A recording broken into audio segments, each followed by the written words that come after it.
Hello all வணக்கம். Biryani lovers எல்லாருக்குமே biryani is an emotion தாங்க. அந்த எமோஷன் கலந்த பிரியாணி என்னோடய ஸ்டைலில் நான் எப்படி பண்ணுறேங்கிறது தாங்க பார்க்க போகிறோம். வாங்க.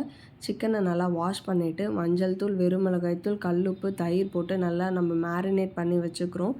ஸோ நம்மளுக்கு சிக்கன் வெந்து வரும்போது நல்லா சாஃப்டாகவும் நல்லா ஃப்ளேவர்ஃபுல்லாகவுமே வரும். ஆனியன் எடுத்திருக்கோம், பச்சை மிளகா, தக்காளி எடுத்திருக்கோம். ஆனியன், தக்காளி ரெண்டுமே நம்ம நீட்டாக ஸ்லைஸாக கட் பண்ணி வச்சுக்கணும். ஸோ பிரியாணிக்கு இப்படி கட் பண்ணால் இன்னுமே நல்லாயிருக்கும். இஞ்சி பூண்டு பேஸ்ட் எடுத்திருக்கோம். கொத்தமல்லி, புதினா எடுத்திருக்கோம். கொத்தமல்லி நீங்கள் இன்னும் கொஞ்சம் நிறைய எடுத்தால் இன்னுமே ஃப்ளேவர் நல்லா வரும். குக்கரில் தாங்க செய்ய போகிறோம். குக்கர் சூடானதுக்கப்புறம் எண்ணெய், நெய் விட்டு சூடானதுக்கப்புறம் இந்த தாளிப்பு அதில் போட்டு பொரிஞ்சதுக்கு உடனே நம்ம பச்சை மிளகா ஆட் பண்ணுறோம். பச்சை மிளகாவும் கொஞ்சம் பொரிஞ்ச உடனே ஆனியன் ஆட் பண்ணுறோம். வெங்காயம், தக்காளி ரெண்டுமே எந்த அளவுக்கு நம்ம வதக்குறோமோ அந்த அளவுக்கு அந்த டிஷ் நல்லாவே வரும். ஸோ நம்ம நல்லா தட்டு போட்டு மூடி வச்சு நல்லா வதக்கிக்கிறோம். அது ஒரு கோல்டன் ப்ரௌன் கலரில் கொஞ்சம் சேஞ்ச் ஆனதுக்கப்புறம் இஞ்சி பூண்டு பேஸ்ட்டு போட்டுக்கிறோம். இஞ்சி பூண்டு பேஸ்ட் கொஞ்சம் ஸ்லோவில் வச்சு பண்ணோன்னா அந்த அளவுக்கு அடி பிடிக்காது. அது பச்சை ஸ்மெல் போனதுக்கப்புறம் தக்காளி ஆட் பண்ணிக்கோங்க. தக்காளியுமே நல்லா வதக்கி விடுங்க. தட்டு போட்டு மூடி வச்சு நம்ம நல்லா வதக்கி விட்டு எண்ணெய் பிரிஞ்சு ஆரம்பிச்சிருச்சு. இந்த ஸ்டேஜில் நம்ம புதினா, கொத்தமல்லி ஆட் பண்ணி அதையுமே நல்லா மிக்ஸ் பண்ணி விட்டுக்கலாம். மிக்ஸ் பண்ணி விட்டு அதையுமே மூடி வச்சு நல்லா வதக்கிக்கலாம். சைடில் சிக்கனுமே நல்லா மேரினேட் ஆகிட்டுருக்கு.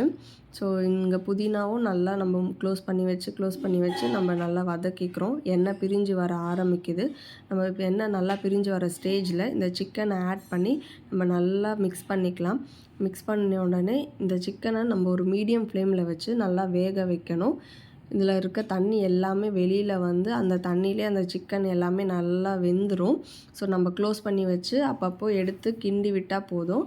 இந்த ஸ்டேஜில் நம்ம வெறும் மிளகாய்த்தூள், தனியாத்தூள், பிரியாணி மசாலா ஆட் பண்ணுறோம். எங்ககிட்ட வீட்டில் செய்கிற மசாலா இல்லை. ஸோ அதனால் நாங்கள் பேக்கெட் மசாலா யூஸ் பண்ணோம். உங்கள்கிட்ட வீட்டில் இருந்த மசாலா இருந்தால் கண்டிப்பாக நீங்கள் அதை ட்ரை பண்ணுங்கள்.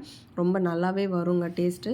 ஃபுல்லாக மசாலா ஃபுல்லாக மிக்ஸ் ஆகிற அளவுக்கு நம்ம ஃபுல்லாக கிண்டி விட்டுட்டு மீடியம் ஃப்ளேமில் வச்சு க்ளோஸ் பண்ணி அந்த சிக்கனை நல்லா வேக விடலாம். நம்ம சைடில் எண்ணெய் ஃபுல்லாக பிரிஞ்சு வரும். நீங்கள் பார்ப்பீங்க. அந்த ஸ்டேஜில் வந்ததுக்கப்புறமா நம்ம அரிசி போடலாம். இப்போ தான் கொஞ்சம் ஆரம்பிக்குது. இது நல்லாவே ஃபுல் எண்ணெயும் சிக்கன் நல்லா வெந்தும் ஆரம்பிச்சிருச்சு. ஸோ நாங்கள் புல்லட் ரைஸ் தாங்க யூஸ் பண்ணியிருக்கோம். 1 டம்ளர் அரிசிக்கு 1.5 டம்ளர் தண்ணி எடுத்திருக்கோம். நீங்களும் அந்த கணக்கில் எடுத்துக்கோங்க. அரிசியை போட்டு ஒரு 3 மினிட்ஸ் ஸ்லோ ஃப்ளேமில் வச்சு நல்லா மிக்ஸ் பண்ணி விட்டுட்டோம். அது ஓரளவுக்கு கொஞ்சம் செட் ஆகட்டும். இந்த மாதிரி பபிள்ஸ்லாம் வந்ததுக்கப்புறம் நாங்கள் தண்ணி பாயில் பண்ணி வச்சுருக்கோம். அந்த தண்ணி இதில் ஆட் பண்ணுறோம். நீங்கள் தண்ணி பாயில் பண்ணணுன்ற அவசியம் இல்லை. டைம் இருந்ததுனால நாங்கள் பண்ணோம். இல்லை நீங்கள் டைரெக்டாக கூட தண்ணி அளந்து இதில் ஊற்றிக்கலாம்.